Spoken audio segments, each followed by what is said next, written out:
Shalom Bapak Ibu Saudara yang kasih dalam Tuhan Yesus Kristus. Selamat datang di Sabda bagi Anda bersama saya, Pastor Marcel Kanon.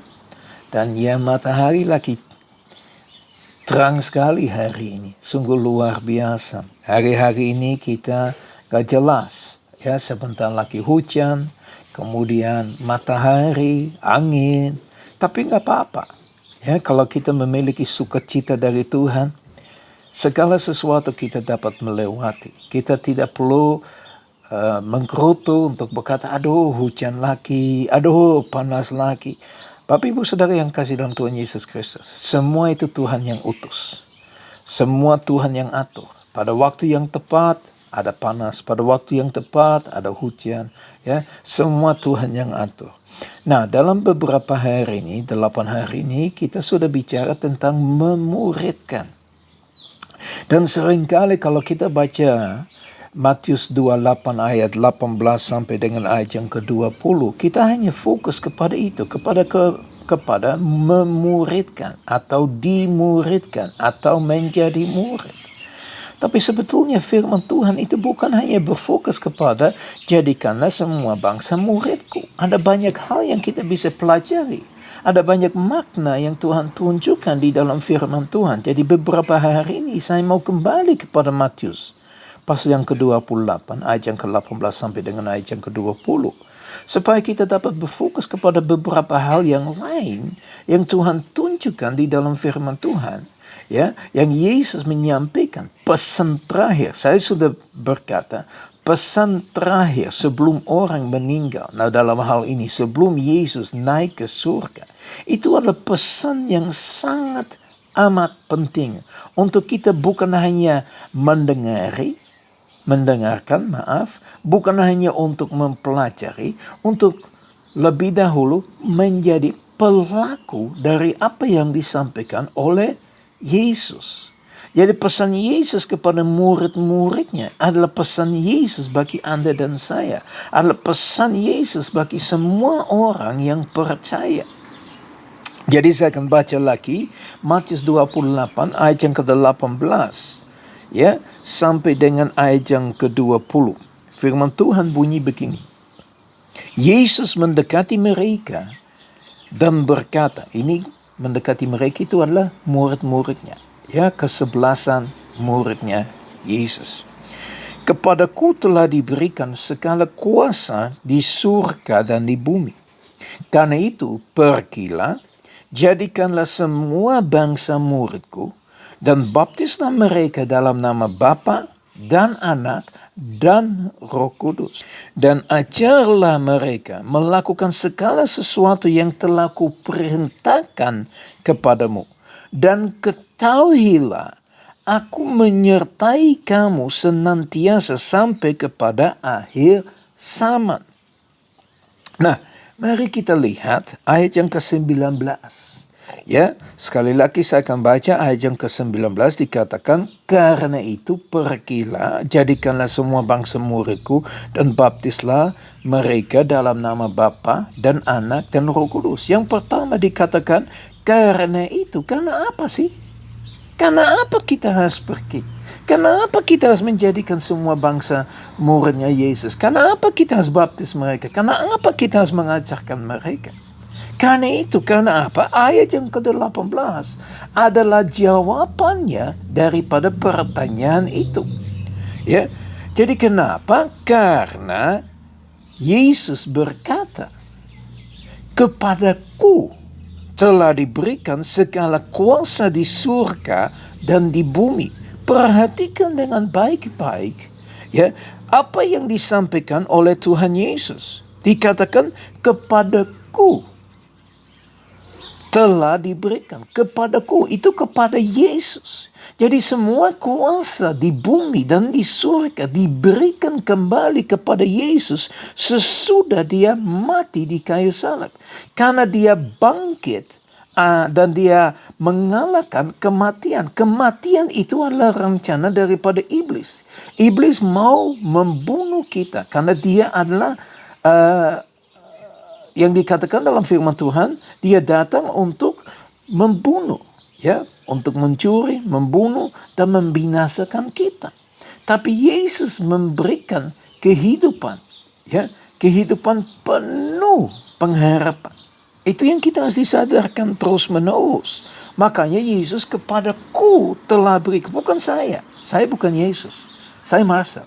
Tapi Yesus berkata, karena semua kuasa di bumi, semua kuasa di surga telah diberikan kepadaku, dikembalikan kepadaku, karena Allah yang punya dari awalnya. Begitu iblis turun ke bumi, ya, dia mengontrol dunia, dia mengontrol, dia menjadi penguasa atas semua di bumi. Tetapi itu semua sudah dikembalikan kepada Yesus Kristus.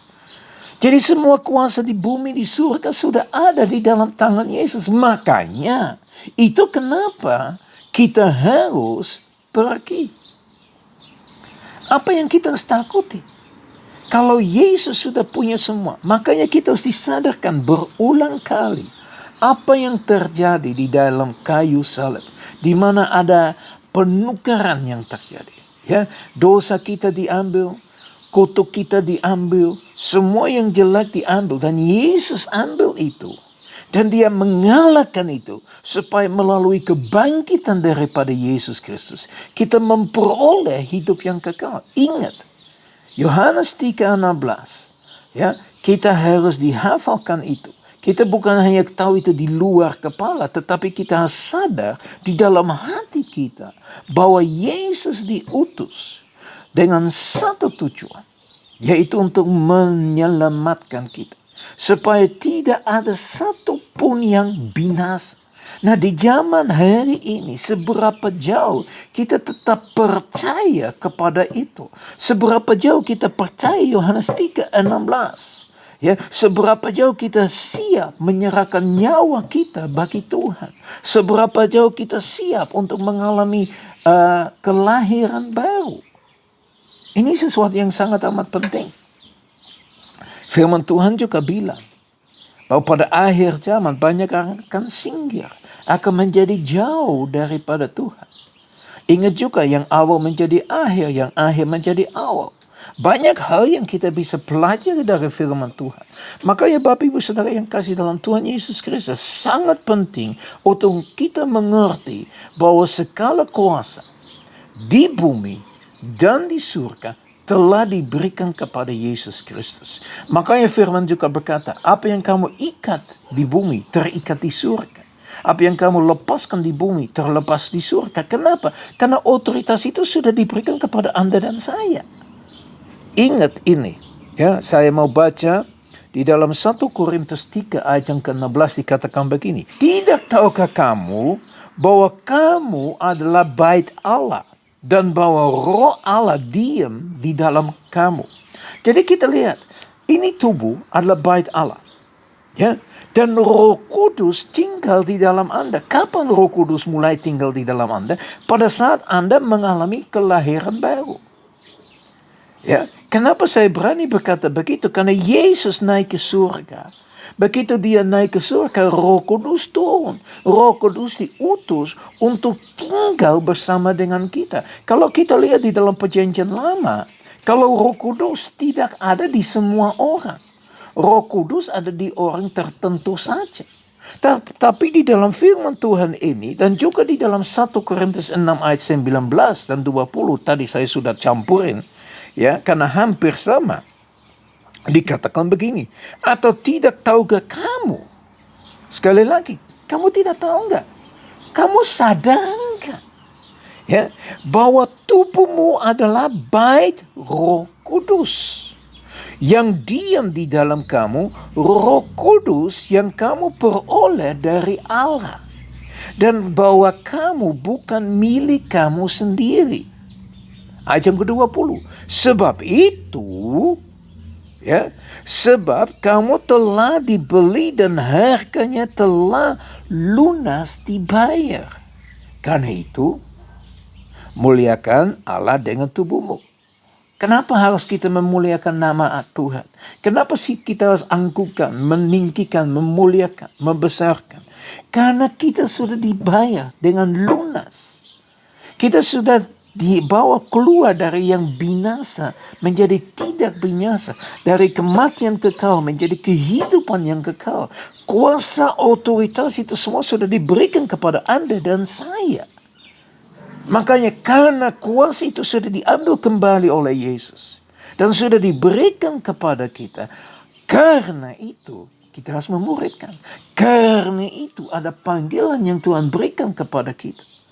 Bapak Ibu Saudara yang kekasih dalam Tuhan Yesus Kristus, tidak ada perkataan, "Hei kamu pendeta-pendeta, penginjil-penginjil, hamba Tuhan." Tidak.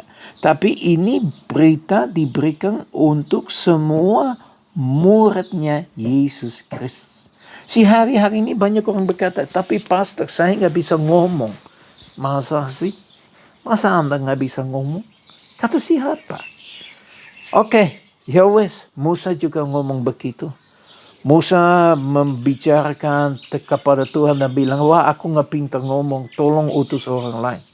Kita seringkali berkata, "Inilah aku Tuhan, utus dia." Tapi hari ini semua berkata kepada Anda, ada banyak cara Tuhan bisa pakai hari ini untuk kemuliaannya. Tuhan dapat memakai Anda dan saya untuk benar-benar membesarkan nama Yesus melalui banyak hal, apalagi melalui sosial media hari-hari ini. Daripada tunjukkan makanan, perjalanan, ayo mari kita membagikan kebenaran firman Tuhan. Mari kita membagikan ayat-ayat. Ya, masa sih gak bisa tulis di dalam IG firman Tuhan? Tapi pastor Anda tidak tahu, nanti dibilangin so rohani, so fanatik. Gak ada. Dengar baik-baik, segala kuasa di bumi dan di surga Tuhan miliki.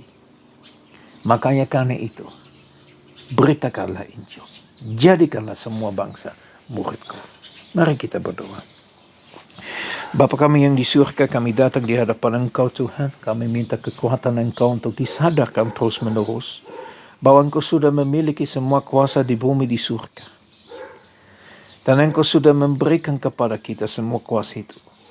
Dan karena itu Engkau berkata, jadikanlah semua bangsa muridku. Bapa, tolong kuatkan kami untuk tidak takut, tidak malu, tidak tergelisah oleh apapun yang disampaikan, tetapi kami dapat berfokus kepada Engkau. Di dalam nama Tuhan Yesus Kristus kami berdoa.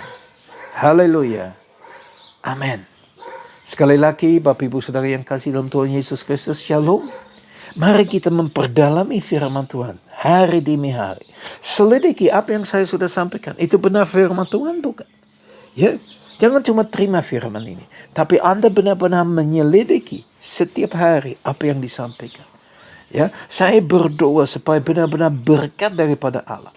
Ya, kasih karunia dari Yesus Kristus menyertai kita semua. Bahkan persekutuan dengan Roh Kudus menutupi kita, melindungi kita, menyertai kita, menguatkan kita, ya, menolong kita untuk kita melakukan tugas yang dipercayakan. Mari Bapak Ibu Saudara yang kasih dalam Tuhan Yesus Kristus, ya, selamat menikmati hari ini dan sampai ketemu besok. Shalom.